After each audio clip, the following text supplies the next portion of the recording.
Hi, and welcome to School of Custody.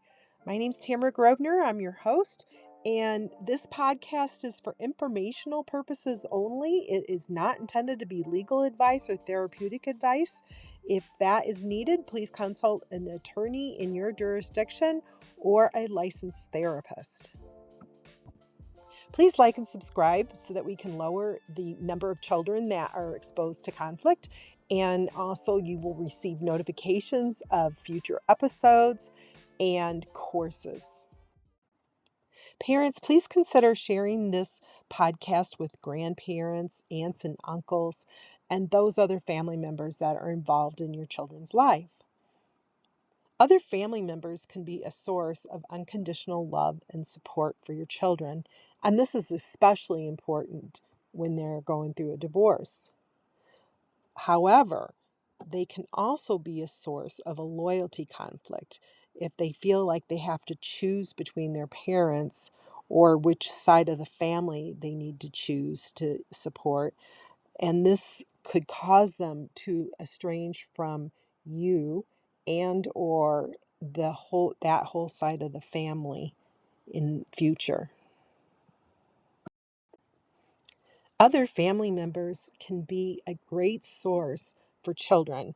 They can provide unconditional love and support, and they can really be there and help them, especially when they're going through something tough as their parents' divorce or separation. However, other family members can actually add to the conflict unknowingly by promoting a loyalty conflict within the children.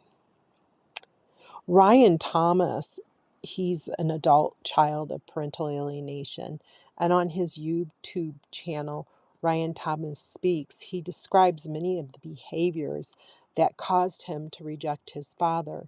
He shares in great detail what he called the tribe, the other members of his mom's family, and the extended family, how they portrayed his father as all bad, and he had to continue to accept what the tribe was telling him. He felt like he really had no option but to reject his father. I encourage all extended family members to listen to him and to do some research on this topic and to truly understand it. Ryan now coaches parents of adult children of alienation and helps to reunify the children with the adult parents. Please, parents and extended family, let's prevent this in the first place. That's the purpose of this podcast. As grandparents and aunts and uncles, you have an important role. You can be a sounding board for the child and a source of unconditional love. I encourage everyone to take this job seriously and support the children. Don't badmouth their other parent no matter what. They need you now more than ever to take the high road.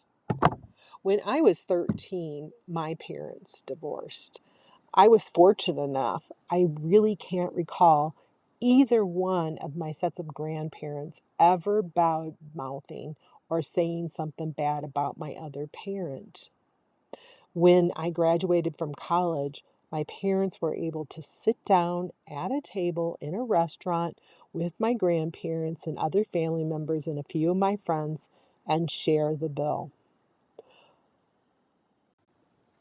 If either of my grandparents or parents had held hostility outwardly toward the other family members or other parent, it would have made it an uncomfortable situation. We wouldn't have been able to do this, and that would have been hurtful for everyone. It would have made it uncomfortable for all of us to enjoy this important day together. This would have forced me to choose who I would spend time with. This would have been a loss for everybody. Don't be the grandparent that takes your child out for dinner or graduation dinner or inviting your family members or your child's side of the family and leaving the other parent or family members out.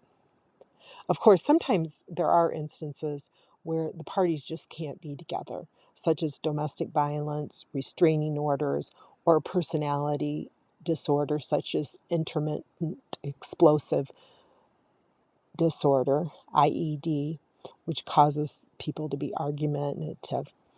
Often there's such hostility and rage, and these toxins can actually sicken the person that's holding them. We all have friends that we no longer want to be around because they've gone through a divorce and they're still bitter years later. So don't do it. Don't do it as a parent, a grandparent, or an aunt and uncle or other family member. One of my favorite quotes is attributed to Buddha, and that is, holding on to anger is like grasping a hot coal with the intent of throwing it at someone else. You are the one getting burned. If your niece, nephew, grandchild grow up feeling like they have to reject the other parent or family, feeling that they have to choose which parent they are going to invite to a wedding or a special event because they know that they have a hostile parent that's likely to disrupt the event, it's usually going to be the hostile parent that gets invited because the target parent or the non hostile parent, the child knows that they will still love them, that they will still be there for them.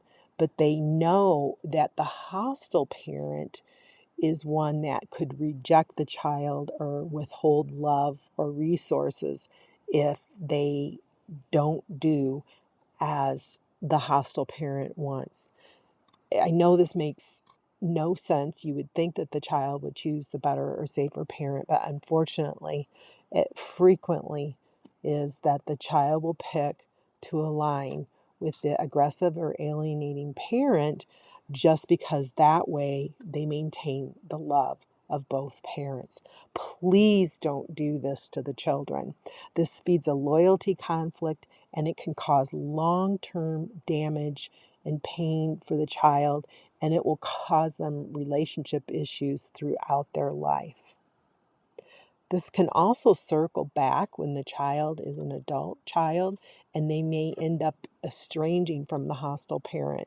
So, if there is a family member that is extremely hostile and needs anger management, get with a therapist to figure out how you can intervene or love and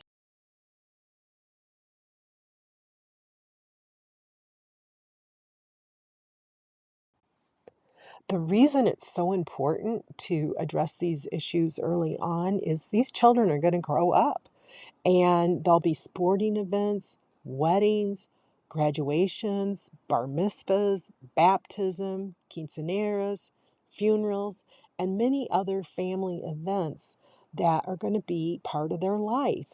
And if you can take the high road and be cordial and friendly and non judgmental, you're more likely to be included in these events.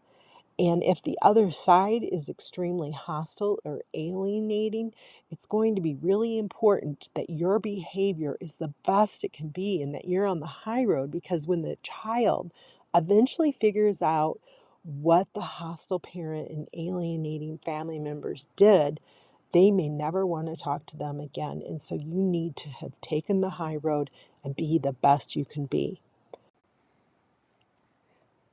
I hope that this has been very thought provoking for a number of you, and that your takeaway is to be collaborative with each other, help each other, encourage each other, coach each other to take the high road and be the best you can be, to be an unconditional source of love for children that are dealing with difficult issues.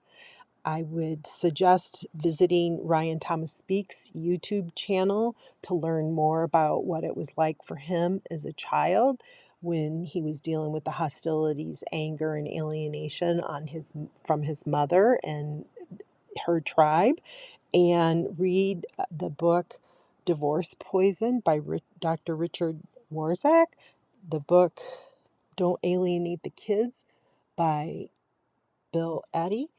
And just remember to love, take the high road, and be the best you can be, because that is going to help the children the most. Thank you and have a great day. Listeners, please like and subscribe. Leave comments about other topics that you would like to hear in future episodes. Share this and let's get the word out so that fewer children experience high conflict when their parents separate or divorce.